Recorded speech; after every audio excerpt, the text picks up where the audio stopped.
सुखदेव भगवान को किया है। यम प्रव्रजन्तमनुपेत अपेत कृत्यम देपायनो विरह कातर आजुहाव पुत्रेति तन्मयतया तरवोऽभिनेदुः तम सर्वभूत हृदयं मुनिमान तोष्मि। सुखदेव भगवान कौन है? माता के गर्भ में 12 साल तक रहे हैं, 12 वर्ष बाद जन्म लिया है।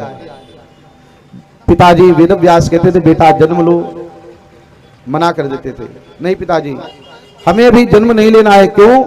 कहा ये विष्णु की जो माया है बड़ी बलवान है, मैं विष्णु की माया के बंधन में बंधना नहीं चाहता, आप कृपा करके आग्रह न करें।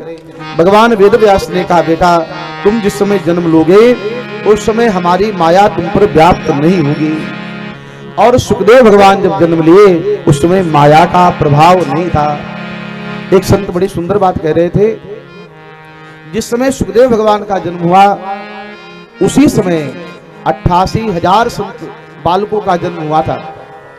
88,000 बालक, क्योंकि जब किसी बालक का जन्म होता है उस समय भारत में न जाने कितने बच्चों का जन्म हो जाता है।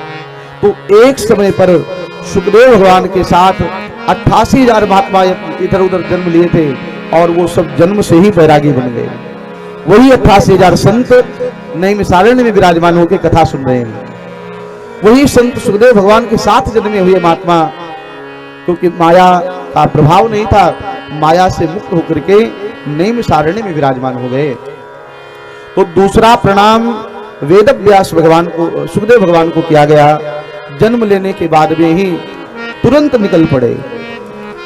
यम प्रव्रजंत अनुपेत अपेत कृत्यम, अभी कोई संस्कार नहीं हुआ था। पहला संस्कार नालोक छेदन संस्कार होता है, सुखदेव भगवान का वह नालोक छेदन संस्कार भी नहीं हुआ है। अपने नाल के साथ में ही चल पड़े और रास्ते में चले जा रहे थे। सुखदेव भगवान आगे आगे, वेदव्यास से पीछे पीछे, क्योंकि मोह जो होता है पुत्र के प्रति आसक्ति होती ही है। महाराज वेदव्यास जी आवाज लगा रहे थे, हे पुत्र, हे पुत्र, हे पुत्र, कहाँ जा रहे हो बेटा?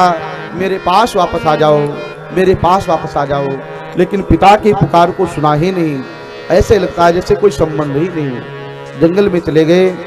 जब वेदव्यास जी जंगल में पहुंचे वहां पर वृक्षों ने जवाब दिया है, हे व्यास जी आप अपने पुत्र के लिए परेशान न हो, आपका जो पुत्र है यह संसार के कल्याण के लिए जा रहा है।